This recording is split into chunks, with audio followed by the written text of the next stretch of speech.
তাদের অনুসরণ করো যারা তোমাদের কাছে কোনো বিনিময় প্রত্যাশা করে না। এটাই সরল অনুবাদ। অনুসরণ করো যে তোমাদের কাছে কোনো বিনিময় চায় না। ওয়াহুম মুহতাদুন, আর তারা সরল পথে অঙ্গীকারবদ্ধ। মুসলিমরা কোরআনের যে ধারণাগুলোকে ভুল বুঝেছে এটি তারই। কোরআন বলেছে যে তারা কোনো বিনিময় প্রত্যাশা করেনি। ভাই, আপনার প্রোগ্রামের জন্য কেন ফি নির্ধারণ করেছেন?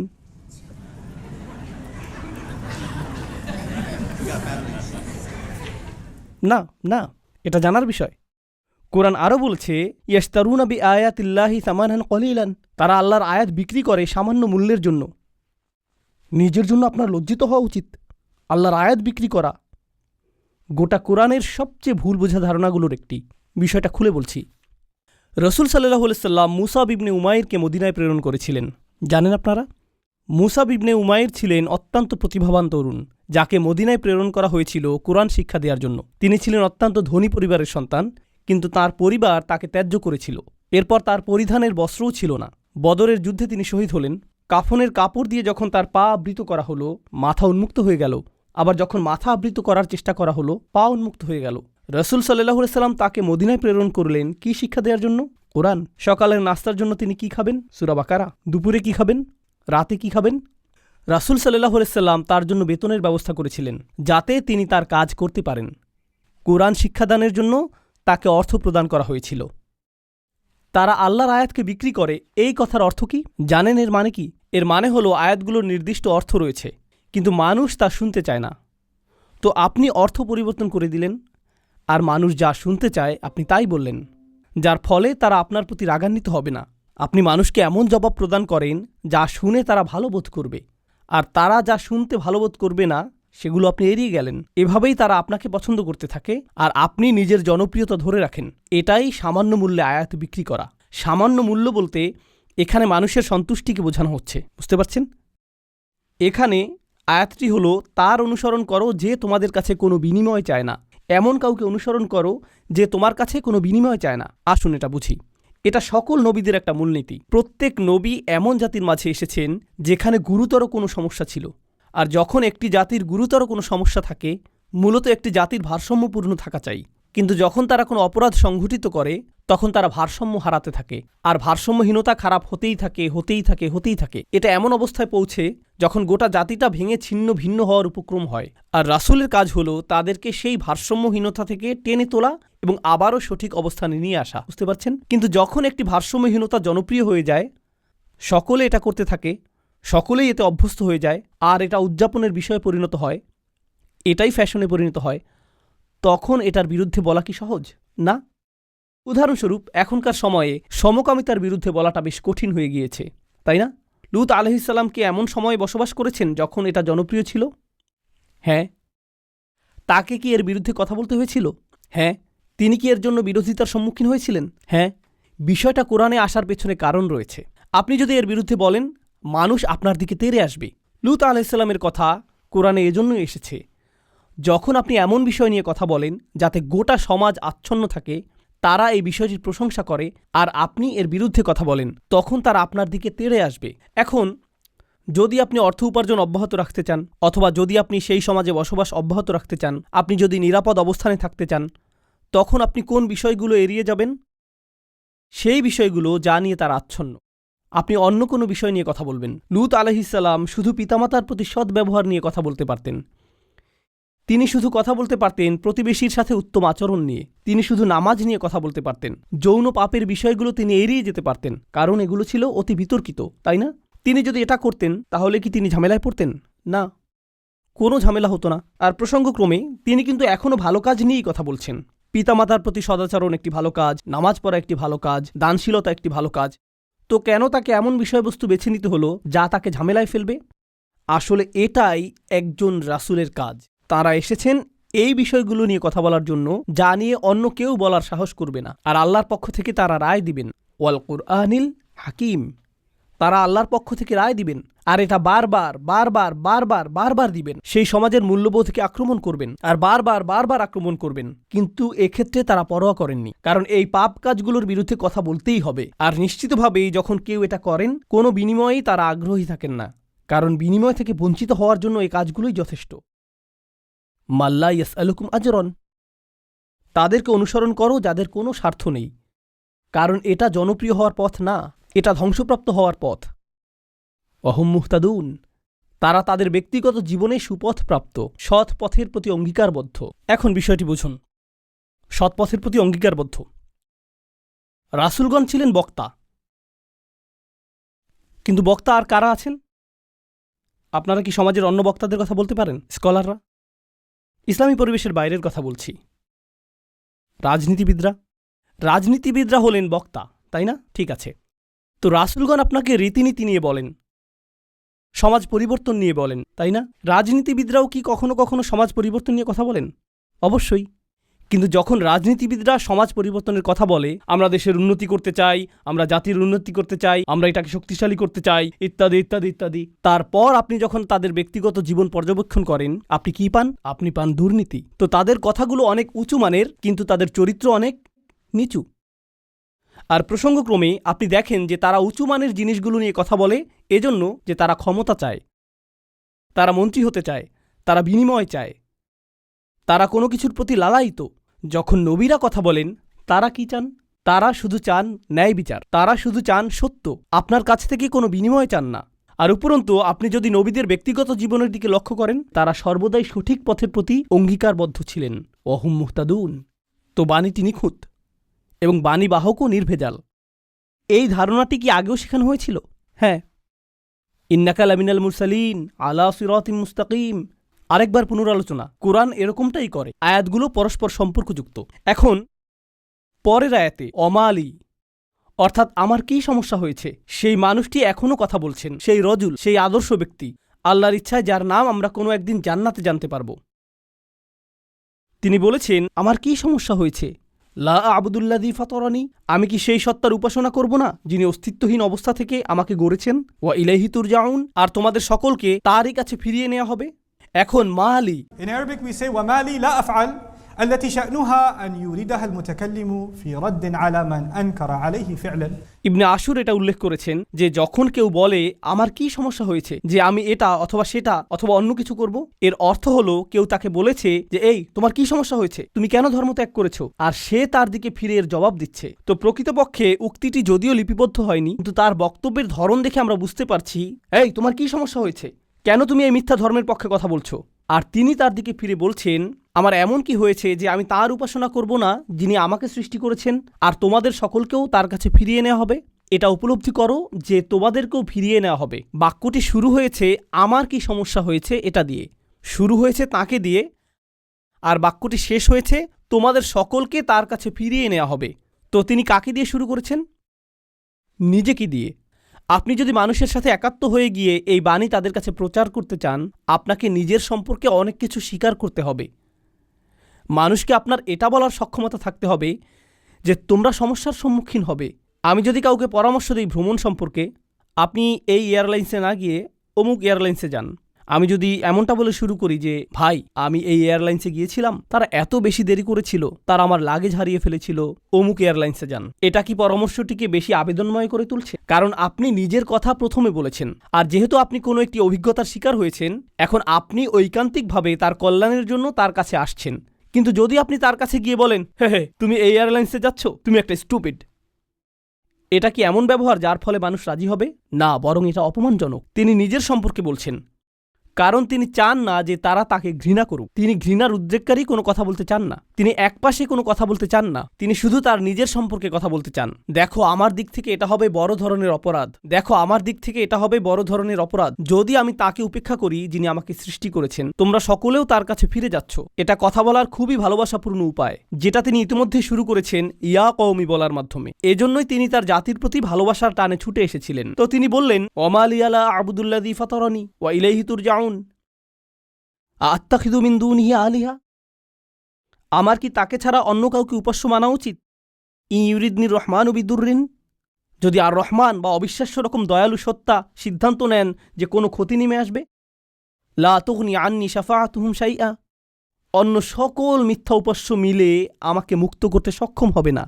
তাদের সকলের মিনতি, তাদের সকলের মধ্যস্থতা, তাদের এই অনুরোধ যে হে আল্লাহ তাকে ছেড়ে দিন, সে আমার উপাসনা করত, এগুলোর কোনোটাই কাজে আসবে না। লা ইউনকিযুন, তারা আমাকে রক্ষা করতে পারবে না। যদি আল্লাহ আমার প্রতি অসন্তুষ্ট হন, এই সব প্রতিমা আমাকে পরিত্রাণ দিতে পারবে না, এই সব পৌরাণিক উপাস্যগুলো আমাকে রক্ষা করতে পারবে না, কেন আমি অন্য কারো কাছে যাব? জানেন তিনি এখানে কি করছেন? তিনি তাদের ধর্মের সমালোচনা করেছেন, তাই না? কারণ তারা অন্য উপাস্যে বিশ্বাস করে। কিন্তু এভাবে না বলে যে তোমাদের কি সমস্যা, কেন তোমরা এই সকল উপাস্যে বিশ্বাস করছো, তারা তোমাদের রক্ষা করতে পারবে না, এর পরিবর্তে তিনি বললেন, কিভাবে আমি এই সকল উপাস্যে বিশ্বাস করতে পারি? তারা আমাকে সাহায্য করতে পারবে না। কাকে? আমাকে। আমি শুধু আমার নিজেকে নিয়ে চিন্তিত। আত্তাখিযু মিন দুনিহি আলিহা ইন ইউরিদনির রহমান, যদি আর রহমান আমার উপর কোনো ক্ষতি নামানোর সিদ্ধান্ত নেন। প্রথমত তিনি আমি সর্বনামটি ব্যবহার করেছেন, কারণ এখন তিনি তাদের মূর্তিগুলো নিয়ে কথা বলবেন। আপনি অন্য মানুষের ধর্ম নিয়ে কথা বলতে পারেন যতক্ষণ এটা আপনার সাথে প্রাসঙ্গিক হয়। কেন এটা আপনার কাছে যুক্তিসঙ্গত মনে হয় না? তাদের সম্পর্কে না, বরং আপনার সম্পর্কে। এই জিনিসটা আমার কাছে যুক্তিসঙ্গত মনে হয় না, এই জিনিসটা আমার সাথে যায় না, এটা আমি আমার নিজের জন্য সঙ্গতিপূর্ণ মনে করি না। কেন আপনি এভাবে কথা বলবেন? কারণ আপনি এটাকে আত্ম অহংকারের প্রতিযোগিতায় পরিণত করতে চান না। এখানে দ্বিতীয় বিষয়টি হল আর রহমান। যদি আর রহমান অকল্যাণ দেওয়ার সিদ্ধান্ত নেন, তারা আমাকে রক্ষা করতে পারবে না। দাঁড়ান, আর রহমান শব্দটির অর্থ কি? যিনি অকল্যাণ দেন। এর অর্থ কি? আর রহমান অর্থ যিনি দয়ালু, যিনি যত্ন করেন, যিনি ভালোবাসা প্রদর্শন করেন। তো কেন তিনি বলছেন যে আর রহমান যদি কোনো অকল্যাণ করতে চান? আর রহমান শব্দটি এবং ক্ষতি শব্দটি একে অপরের সাথে যায় না, তাই না? তারা একসাথে যায় না। জানেন তিনি তাদেরকে কি বলেছেন? তোমরা আর রহমানকে নিয়ে এর আগে উপহাস করেছ। তোমরা বলেছ মা আনজালার রহমান মিন শাই, আর রহমান কোনো কিছু প্রেরণ করেননি। তারা ইতিমধ্যেই এই নামটি ব্যবহার করেছে। তার নাম অবিশ্বাস্য রকম ক্ষমাশীল এবং অত্যাধিক ক্ষমাশীল। কিন্তু এর অর্থ এই নয় যে তার অকল্যাণ সাধন করার ক্ষমতা নেই। আপনি তার নাম থেকে সুযোগ নিতে পারবেন না, আর ভাবতে পারবেন না যে কোনো কিছুই হবে না। আরে ভাই, আল্লাহ মহান, কোনো সমস্যা হবে না। কিছু মানুষ আল্লাহর সাথে আপোষ মীমাংসা করতে চায়। আমি আল্লাহর জন্য এত কিছু করি, আমি যদি সামান্য কয়েকটি বিষয় কখনোই না করি, এতে কোনোই সমস্যা নেই। আল্লাহর এটা বোঝা উচিত। আসলেই তার বোঝা উচিত। এমনভাবে কথা বলছেন যে তিনি এটা বুঝেন না। আপনি কি আল্লাহ সম্পর্কে এভাবে কথা বলার অবস্থানে রয়েছেন? হ্যাঁ, কারণ তিনি আর রহমান। ওকে, তাহলে দেখা যাবে এজন্যই আপনি কোরআনের সবচেয়ে কঠোর আয়াতগুলোর মধ্যে আর রহমান শব্দটি পাবেন, যাতে আপনি এই বিষয়টি বুঝে নিতে পারেন যে অবিশ্বাস্য রকম ক্ষমাশীল হওয়ার গুণটি তাকে ন্যায় বিচার থেকে বিরত রাখবে না এবং তার কর্তৃত্বকেও খর্ব করে না। আর প্রসঙ্গক্রমে এই আয়াতে তিনি আসলেই আর রহমান। কেন জানেন? কারণ আল্লাহর একজন বান্দা, প্রত্যেক মানুষই আল্লাহর বান্দা, সে স্বীকার করুক আর নাই করুক। যখন আল্লাহর একজন বান্দা পাপের উৎসে পরিণত হয়, তখন সে হয় এই পৃথিবীতে ক্যান্সারের মতো, যে পাপ কাজ ছড়াতে থাকে। আর তখন আল্লাহ অন্য সকল সৃষ্টির প্রতি রহমা প্রদর্শন করেন তাকে সরিয়ে ফেলার মাধ্যমে। এটাও আর রহমান নামের অন্তর্ভুক্ত। কখনো তার দয়া প্রদর্শিত হয় অন্য সকল সৃষ্টির প্রতি, যখন তিনি তাদেরকে রক্ষা করেন আপনার কাছ থেকে। ইন ইউরিদনির রহমান বিদুররিন লা তুগনি আন্নি শাফাআতুহুম শাইআ। সুবহানাল্লাহ। এখন আমরা তার বক্তব্যের প্রায় শেষে রয়েছি। ইন্নী ইযাল্লা ফী যালালিম মুবিন। যদি এমনটাই হয়, যদি আমি আল্লাহ ছাড়া অন্য কারো উপাসনা করি, যদি আমি অন্য উপাস্য গ্রহণ করি, তাহলে আমি সুস্পষ্ট বিভ্রান্তিতে পড়ে যাব। আমি সম্পূর্ণরূপে বিভ্রান্ত হয়ে যাব। তিনি বিভ্রান্ত নন। তিনি বলছেন তোমরা সবাই বিভ্রান্ত, কিন্তু তিনি তাদেরকে আঘাত করতে চাইছেন না। তাই তিনি বলছেন আমি অত্যন্ত বিভ্রান্তিতে পড়ে যাব যদি আমি এমনটা করি। ইন্নী আমানতু বিরব্বিকুম, আমি ঈমান এনেছি তোমাদের প্রভুর প্রতি, তোমাদের প্রতিপালকের প্রতি। তিনি বলেননি যে আমি ঈমান এনেছি আমার প্রভুর প্রতি, আমার প্রভুর প্রতি। তিনি বলেছেন আমি ঈমান এনেছি তোমাদের প্রভুর প্রতি। তিনি আমি থেকে তুমিতে পরিবর্তন করলেন। আমি আপনাদেরকে একটা সমীকরণ দিচ্ছি। আমি যোগ তুমি সমান সমান আমরা। আমি যোগ তুমি সমান কি? আমরা। তো তিনি শুরু করেছেন আমি দিয়ে, তিনি যাচ্ছেন তুমিতে, কারণ তিনি এর দ্বারা কি বোঝাচ্ছেন? আমরা পৃথক নই। আমি চাই আমরা সবাই যেন সুখী হই। আমি চাই আমরা সবাই যেন আল্লাহর কাছে পরিত্রাণ পাই। এটা আমি বনাম তোমরা নয়, এটা আমি এবং তোমরা। দাওয়াতি কাজ মানে প্রতিপক্ষ নয়, এর অর্থ বিতর্ক নয়, এর অর্থ যুক্তিতর্ক নয়। আমরা এটাকে এগুলোতে পরিণত করেছি। আমি একটি দাওয়াতি প্রোগ্রাম করতে চাই যেখানে আমি খ্রিস্টানদের সাথে বিতর্ক করব। আপনার কোথাও ভুল হচ্ছে। এটা এভাবে কাজ করে না। এর জন্য একটা নির্ধারিত অবস্থান রয়েছে, তবে এটাকে দাওয়াতি কাজ বলে না, এটাকে বলে জিদাল। এর জন্য কোরআনের ভিন্ন শব্দ রয়েছে, আর সেটা হলো সর্বশেষ পন্থা। আমরা শুরুতেই এটা করব না, কখনোই করব না। তো এখন তিনি বলছেন ইন্নী আমানতু বিরব্বিকুম, আমি তোমাদের সকলের প্রভুর প্রতি ঈমান এনেছি, তোমাদের সকলের প্রভুর প্রতি ঈমান এনেছি। ফাসমাউন, আমার কথা শোনো, আমার কথা শোনো। 3 জন রাসূল কথা বলেছেন, আর তিনি বলছেন আমার কথা শোনো, আমি যা বলছি তা শুধু শোনো। কখনো কখনো আমি শিক্ষক হিসাবে এই বিষয়টা খেয়াল করি। আমি আরবি শেখাই অথবা চেষ্টা করি। ধরুন ছাত্ররা সামনে বসে শিখছে, আর তখন একজন সহকারী আসলো, শিক্ষকের সহকারী একজন আসলো, আর ছাত্রদের কাঁধে হাত রেখে বলল, মনোযোগ দিয়ে পড়ো। আমি কিন্তু মনোযোগ দিতে বলিনি। একজন সহকারী এসে বলল, মনোযোগ দিয়ে পড়ো। এর কি কোনো প্রভাব রয়েছে? হ্যাঁ। এর কি ভিন্ন ধরনের প্রভাব রয়েছে? হ্যাঁ।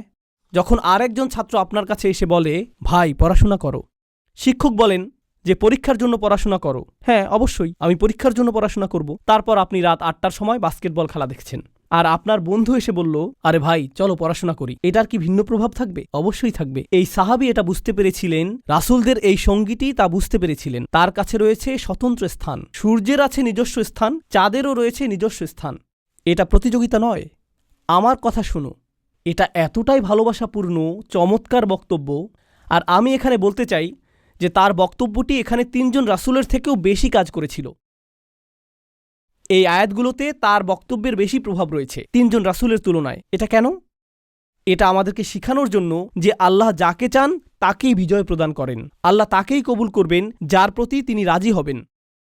পার্থিব ফলাফল এবং পার্থিব পরিণাম আল্লাহর কাছে অর্থবহ নয়, বরং প্রচেষ্টাই আল্লাহর কাছে অর্থবহ। পার্থিব ফলাফল হলো যখন আল্লাহ সিদ্ধান্ত নেবেন তখন তিনি দুয়ার খুলে দিবেন, এটাই হবে। পরের আয়াতটি বলছে, কিলাদ খুলিল জান্নাহ। বক্তব্যের অংশটি প্রায় শেষ। কিলাদ খুলিল জান্নাহ, জান্নাতে প্রবেশ করো। দাঁড়ান, তিনি তো তার লোকদের সাথে কথা বলছিলেন, এখন বলা হচ্ছে জান্নাতে প্রবেশ করো। কি ঘটল? তাকে হত্যা করা হয়েছিল।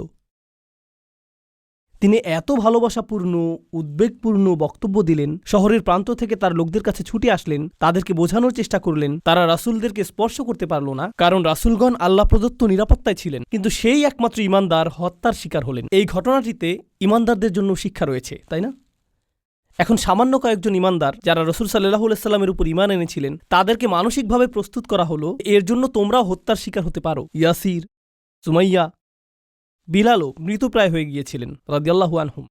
আপনি হত্যার শিকার হতে পারেন শুধু এটা বলার কারণে, শুধু আল্লাহ সম্পর্কে কথা বলার কারণে। তো তিনি জান্নাতে প্রবেশ করলেন এজন্য না যে তাকে স্থানান্তরিত করা হয়েছিল, বরং তাকে হত্যা করা হয়েছিল। আর প্রসঙ্গক্রমে তারা কিভাবে রাসূলদের হত্যা করার সিদ্ধান্ত নিয়েছিল? পাথর নিক্ষেপ করে এবং আমৃত্যু নির্যাতন করার মাধ্যমে। মনে আছে এটা? তাই তিনি সহজ কোনো মৃত্যুর শিকার হননি। তো তিনি একজন শহীদ, কারণ শহীদগণ সরাসরি জান্নাতে প্রবেশ করেন। তিনি সরাসরি জান্নাতে প্রবেশ করলেন। আর তার উক্তি এটা ছিল না, হে আল্লাহ তাদেরকে শাস্তি দিন, কারণ এই কাফিররা আমাকে হত্যা করেছে। ঈমানদারদের পক্ষ হয়ে প্রতিশোধ গ্রহণ করা উচিত। ক্বালা ইয়া লাইতা কওমি, ক্বালা ইয়া লাইতা, প্রথম শব্দগুলো, ওহ যদি শুধুমাত্র, কওমি ইয়ালামুন, আমার লোকেরা যদি শুধু জানতে পারত, যদি আমার লোকদের জানার কোনো উপায় থাকত। তিনি এখনও তাদেরকে ভালোবাসেন। কল্পনা করতে পারেন জান্নাতে হাঁটছেন, সেখানে কি দেখতে পাবেন? যাওয়াতা আফনান ফাবিআইয়ি আলাই রাব্বিকুমা তুকাযযিবান। আপনি জান্নাতে গাছ দেখবেন আর তা আপনাকে সম্মোহিত করবে। আপনি ঝর্ণাধারা দেখবেন আর সম্মোহিত হয়ে যাবেন। আপনি ফল দেখতে পাবেন আর প্রথম কামড়ের পর আপনি নিজেকে হারিয়ে ফেলবেন। আপনি আপনার সুন্দরী স্ত্রীদের দেখবেন আর আনন্দে দিশেহারা হয়ে যাবেন। তিনি এই সব কিছু দেখছেন আর তিনি বলছেন না ও, তিনি শুধু বলছেন, ও আমার লোকেরা, যদি শুধু তারা জানতে পারত। সুবহানাল্লাহ। তিনি জান্নাতে পৌঁছে গেলেন, তবুও তার লোকদেরকে ভুললেন না। জানেন বিচার দিবসে মানুষ সবকিছু ভুলে যাবে। মা তার সন্তানকে ভুলে যাবে। ইয়াউমা তারাউনাহা তাযহালু কুল্লু মুরদাআতিন আম্মা আরদাআত। সেই দিন প্রত্যেক স্তনদানকারী মা তার সন্তানকে ভুলে যাবে। ইয়াউমা ইয়াফিরুল মারউ মিন আখিহি ওয়া উম্মিহি ওয়া আবিহি ওয়া সাহিবাতিহি ওয়া বানিহি। সেদিন প্রত্যেক মানুষ তার ভাইয়ের কাছ থেকে পালিয়ে বেড়াবে। সূরা মারিজে এসেছে। অফাসিলাতিল্লাতি তুই, তার মা, তার স্ত্রী, তার সন্তান, তার অভিভাবক, তার গোটা গোত্র, সে তাদের সবার কাছ থেকে পালিয়ে বেড়াবে। সে কারো সাথে কোনো কিছু করতে চাইবে না। ওয়াতাকাত্তাআত বিহিমুল আসবাব। কোরআন বলছে সকল সম্পর্ক ছিন্ন হয়ে যাবে। কিন্তু ঈমানদারদের জন্য এমনটা হবে না। ঈমানদারদের জন্য এমনটা হবে না। সে জান্নাতে প্রবেশ করবে এবং তার ভালোবাসা অব্যাহত থাকবে। কার জন্য? তার লোকদের জন্য যারা হলো কাফির এবং নবীদের শত্রু, কারণ তারা এখনো জীবিত এবং এখনো তাদের আশা রয়েছে। আপনি এমন মানুষের উপর আশা ছাড়বেন না যারা এখনো জীবিত। আর আল্লাহ এমনভাবে আমাদের কাছে বর্ণনা করেছেন যেন তিনি তখনও ঘটনা দেখছিলেন। আল্লাহ তাকে দুনিয়ার ক্যামেরা ভিউ প্রদান করেছিলেন যাতে তিনি দেখতে পারেন যে কি ঘটছে, আর তিনি জান্নাত থেকে দেখে বলছেন যদি তারা জানতে পারে। তিনি বলেননি যে যদি তারা জানতে পারত আলিমু, বরং তিনি বলছেন ইয়া লাইতা কওমি আলামুন, যদি শুধু তারা জানতে পারে। তিনি এখনই দেখছেন কি ঘটছে, আল্লাহ তাকে দেখাচ্ছেন। সুবহানাল্লাহ। আর তারপর আপনি বুঝতে পারেন যে একনিষ্ঠতা আসলে কি। আমরা মুসলিমরা একনিষ্ঠতার কৃত্রিম ধারণা তৈরি করেছি। আমি এটা মানতে পারি না। একনিষ্ঠতা শব্দটিকে নিয়ে আমরা যা করছি, তুমি যা করো তার সবকিছুতে ইখলাস থাকতে হবে। সব সময় তোমার নিয়তকে যাচাই করে চলবে। এখনই যাচাই করুন, কারণ যদি একনিষ্ঠতা না থাকে তাহলে তোমার কোনো কাজেরই মূল্য থাকবে না। আর তোমার একনিষ্ঠতা থাকতে হবে শুধু এবং শুধুমাত্র আল্লাহর জন্য। আমি এর সাথে দ্বিমত পোষণ করব, আমি জানি। এখনই আমাকে হত্যা করতে আসবেন না। রাসূল সাল্লাল্লাহু আলাইহি সাল্লাম একজন মানুষের কথা বলছেন যে অনেক পাপ করেছে, অনেক পাপ। সে নামাজ পড়ে না, কিছুই করে না। একদিন সে হাঁটতে হাঁটতে একটি তৃষ্ণার্ত কুকুর দেখতে পেল। তৃষ্ণায় কুকুরটির জিহ্বা বের হয়ে আছে, আর লোকটি সিদ্ধান্ত নিল যে নিজে পান করার আগে সেই কুকুরটিকে পান করাবে। শীঘ্রই লোকটি মারা গেল, আর আল্লাহ তাকে জান্নাত দান করলেন। হ্যাঁ, আসুন ঘটনাটা খেয়াল করি। এই লোকটি, সে কি বিশ্বাসী? আমরা জানি না। সে কি নামাজ পড়ে? না। যখন সে কুকুরটিকে পান করাচ্ছিল, সে কি বলেছিল যে দাঁড়াও, আগে নিয়তের ইখলাস এনে নেই, আমি শুধু এটা করছি আপনার জন্য, ইয়া আল্লাহ, কুকুরের এই বের হয়ে থাকা জিহ্বা আমার কাছে মূল্যহীন, আমি শুধু আপনার সন্তুষ্টি কামনা করি, আর তারপর আমি কুকুরটিকে পানি খাওয়াই। তিনি এমনটা করেছিলেন? তিনি শুধুই কুকুরটির জন্য খারাপ বোধ করেছিলেন এবং কুকুরটিকে পানি পান করিয়েছিলেন, তাই না? তো কুকুরটির জন্য তার উদ্বেগের ব্যাপারে তিনি একনিষ্ঠ ছিলেন, তার ইখলাস ছিল, তাই না? এখানে এই ঈমানদারটি তার লোকদেরকে ভালোবাসেন, কিন্তু তিনি কি বলেছেন যে এটা যদি আল্লাহর জন্য না হতো তাহলে আমি আমার লোকদের ঘৃণা করতাম। তিনি এজন্য তাদেরকে ভালোবাসেন কারণ তারা তারই লোক, আর এটাই তার লোকদের জন্য একনিষ্ঠতা।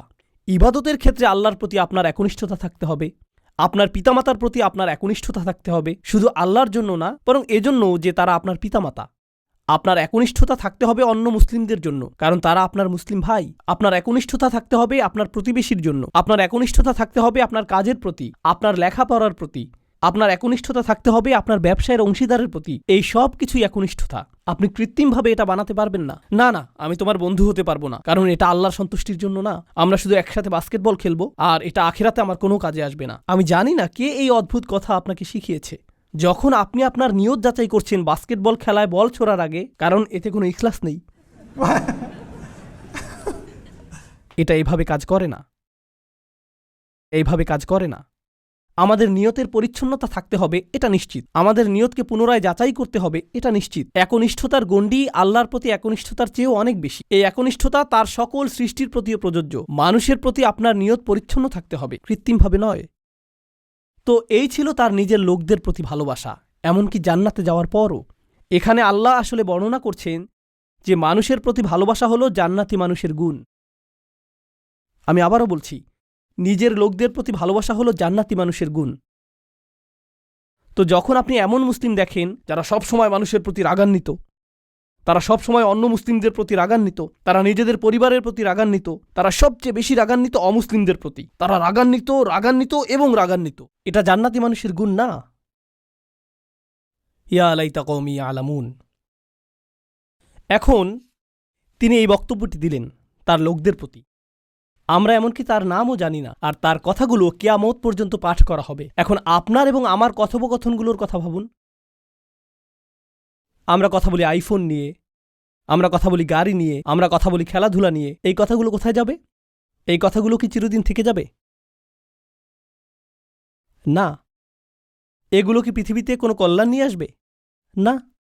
জানেন এই সম্পর্কে ভাবতে গিয়ে আমি কি উপলব্ধি করছি? আল্লাহর কাছে কথা হলো অমূল্য রত্ন। লোকটি কোনো নবী নন, তবুও তার কথা কোরআনে সংরক্ষিত হয়ে আছে। আল্লাহ কি অন্য জিনিসে সংরক্ষিত রাখেন?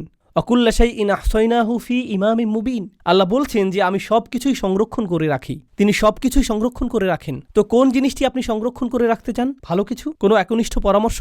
আপনাকে কি ব্যাপক জ্ঞানের অধিকারী হতে হবে ভালো কিছু বলার আগে? এই মানুষটির কি ভালো কথা বলার আগে অনেক অনেক ডিগ্রির প্রয়োজন হয়েছিল? বিষয়টি জটিল নয়, শুধু ভালো মানুষ হন। লক্ষ্য করুন কেমন চমৎকারভাবে কোরআন সন্নিবেশিত। যখন তিনি জান্নাতে গেলেন আর তিনি বললেন, যদি আমার লোকেরা জানতে পারে। পরের আয়াতে তিনি বলছেন, বিমা গফর আলী রব্বি ও জাআলানী মিনাল মুকরামিন, সেই ক্ষমা যা আমার প্রভু আমাকে প্রদান করেছেন আর আমাকে তাদের অন্তর্ভুক্ত করেছেন যাদেরকে সম্মানিত করা হয়েছে। তিনি জান্নাতের দুটি জিনিসের কথা বলছেন, ক্ষমা এবং সম্মান। সূরার শুরুতে এসেছে ফাবাশশিরহু বিমাগফিরাতিন ওয়া আজরিন কারীম।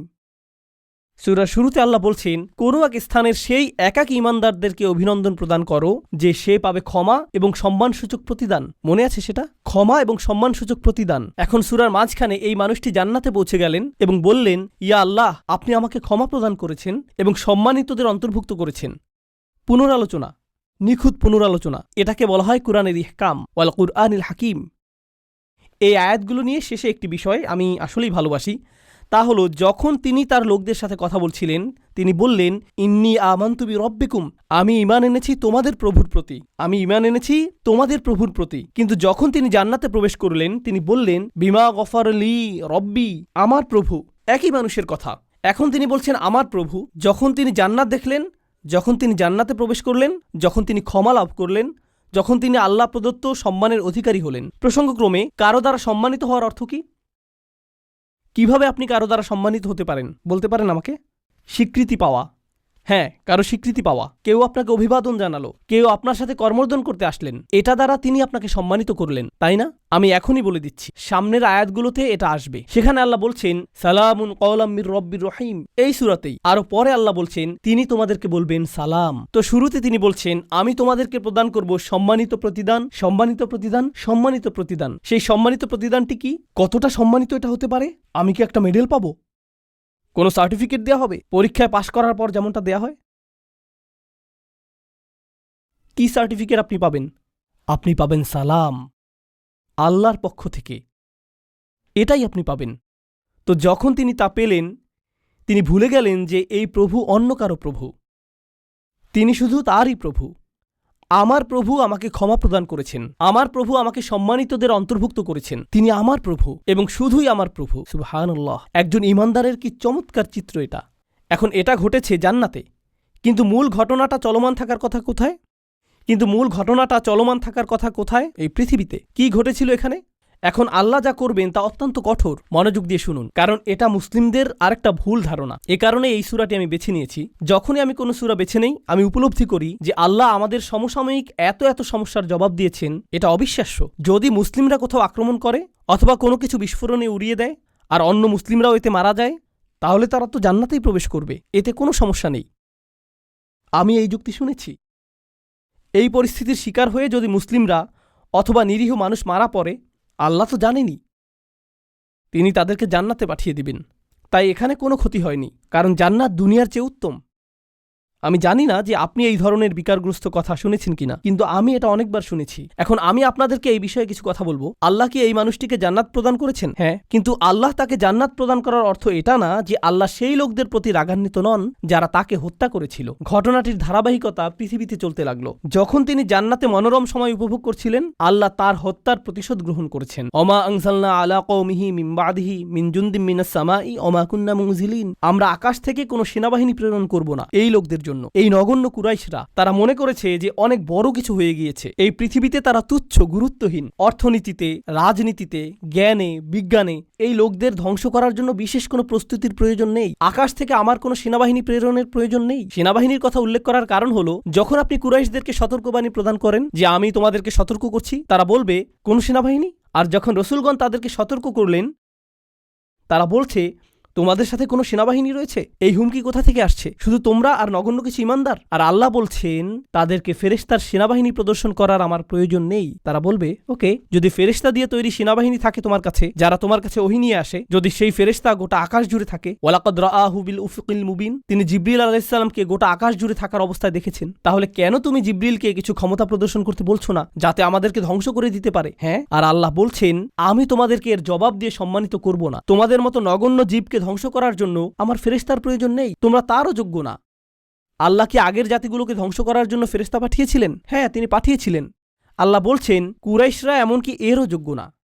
এ কাজে ফেরেশতাদের সময় নষ্ট করার মতো যোগ্যও কুরাইশরা না যে আল্লাহ কাউকে ডেকে বলবেন, হেই যাও এদেরকে ধ্বংস করো। না না না, সময় নষ্ট করো না।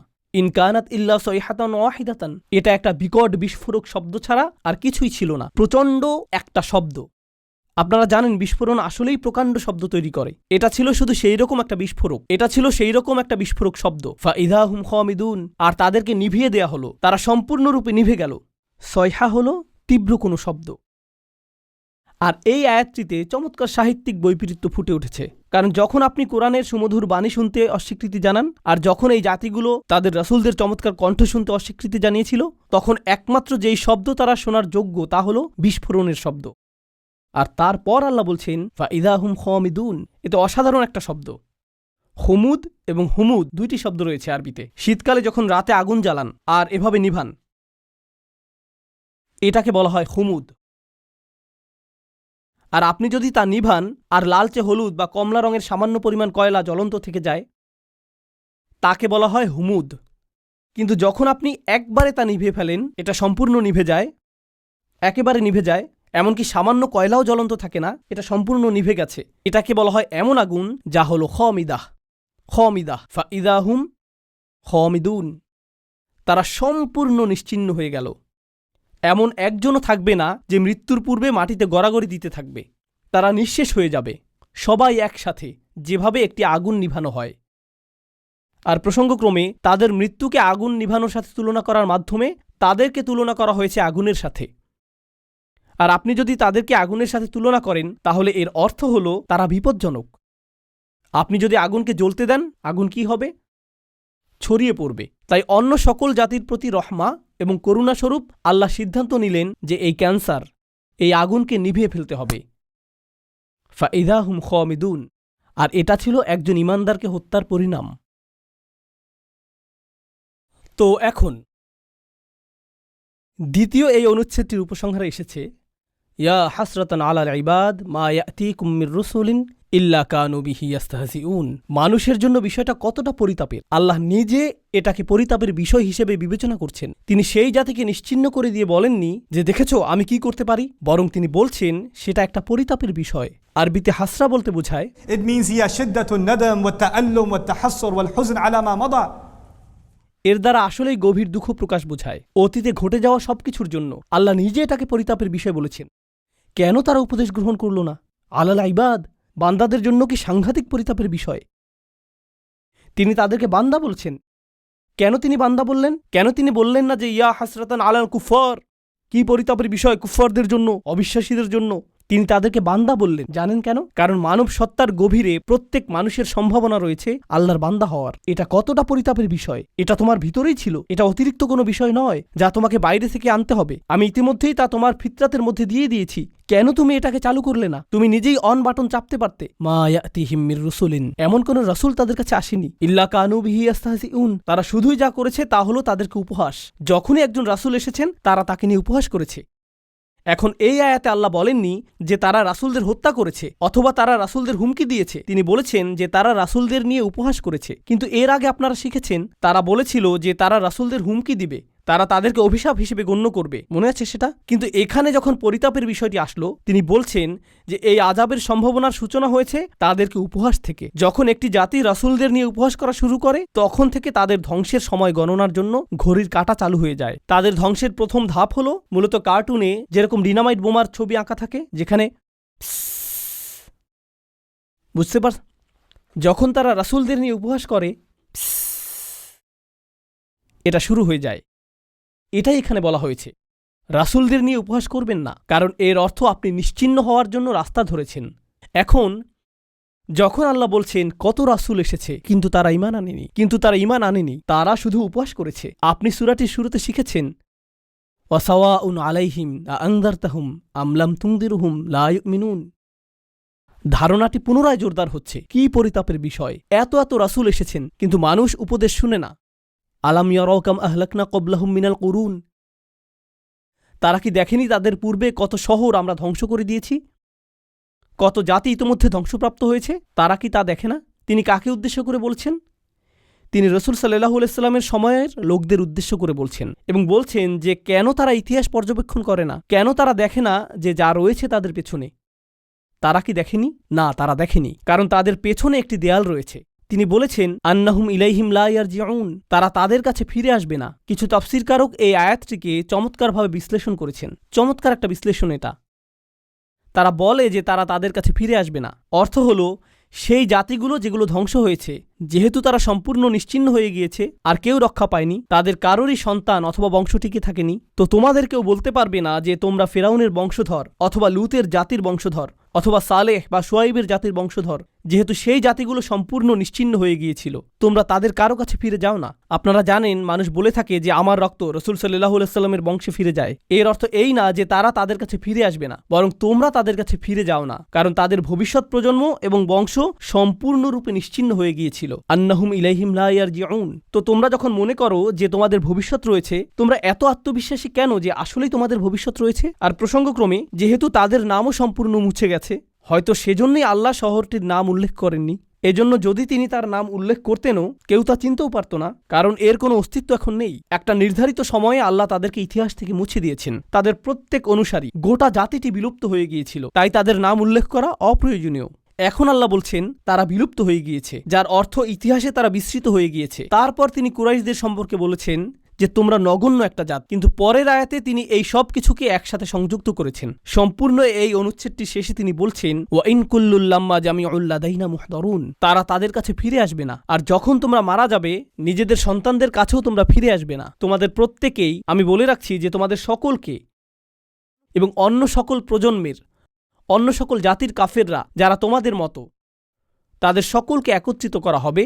তবে তাদেরকে একত্রিত করা হবে আমারই সামনে হিসাব প্রদান করার জন্য, হিসাব প্রদান করার জন্য। ওয়া ইন কুল্লুল লাম্মা জামিউল লাদাইনা মুহদারুন, এটা আসলে আগের আয়াতের সম্পূর্ণ বিপরীত। কিভাবে? শুধু এটুকু অনুধাবন করুন, এরপর আমরা বিরতি নেব। শুধু এটুকু অনুধাবন করুন, এরপর আমরা বিরতি নেব।